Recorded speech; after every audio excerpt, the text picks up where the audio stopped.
मेरी बीवी ने कुछ दिनों पहले घर की छत पर कुछ गमले रखवा दिए और एक छोटा सा बाग बना लिया। गुज़िश्ता दिनों में छत पर गया तो ये देखकर हैरान रह गया कि बहुत से गमलों में फूल खिल गए हैं।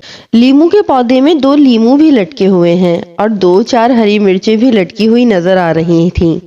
मैंने देखा कि गुज़िश्ता हफ्ते उसने बांस का जो पौधा गमले में लगाया था, उस गमले को घसीट कर दूसरे गमले के पास कर रही है।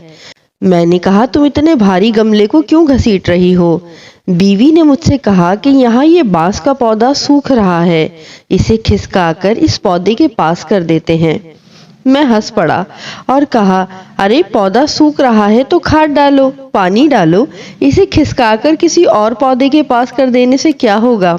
बीवी ने मुस्कुराते हुए कहा, ये पौधा यहाँ अकेला है, इसलिए मुरझा रहा है।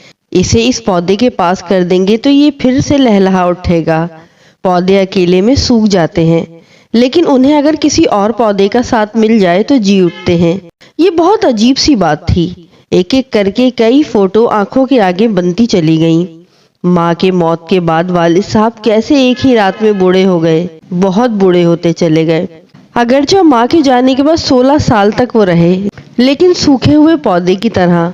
माँ के रहते हुए जिस वालिद साहब को मैंने कभी उदास नहीं देखा था, वो माँ के जाने के बाद खामोश से हो गए थे। मुझे बीवी के यकीन पर मुकम्मल एतमाद हो रहा था। लग रहा था कि सचमुच पौधे अकेले में सूख जाते होंगे। बचपन में एक बार बाजार से एक छोटी सी रंगीन मछली खरीद कर लाया था। उसे शीशे के जार में पानी भर के रख दिया था। मछली सारा दिन गुमसुम रही। मैं उसके लिए खाना भी लाता, लेकिन वो चुपचाप इधर उधर पानी में घूमती रहती। सारा खाना जार की तह में जाकर बैठ जाता। मछली ने कुछ नहीं खाया।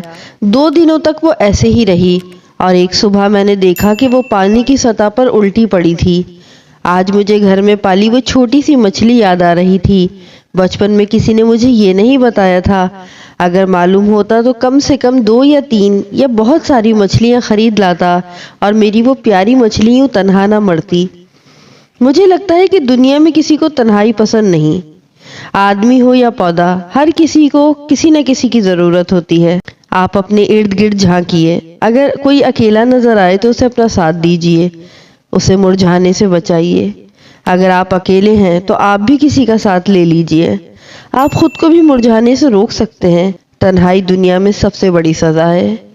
गमले के पौधों को तो हाथ से खींचकर एक दूसरे पौधे के पास किया जा सकता है, लेकिन आदमी को करीब लाने की ज़रूरत होती है। रिश्तों को समझने की, महफूज करने की ज़रूरत होती है, समेटने की ज़रूरत होती है। अगर दिल के किसी गोशे में आपको लगे कि ज़िंदगी का रस सूख रहा है, ज़िंदगी मुरझा रही है, तो उस पर रिश्तों की मोहब्बत का रस डालिए। खुश रहिए, मुस्कुराइए। कोई यूं ही किसी और की गलती से आपसे दूर हो गया हो तो उसे अपने करीब लाने की कोशिश कीजिए और हरे भरे हो जाइए।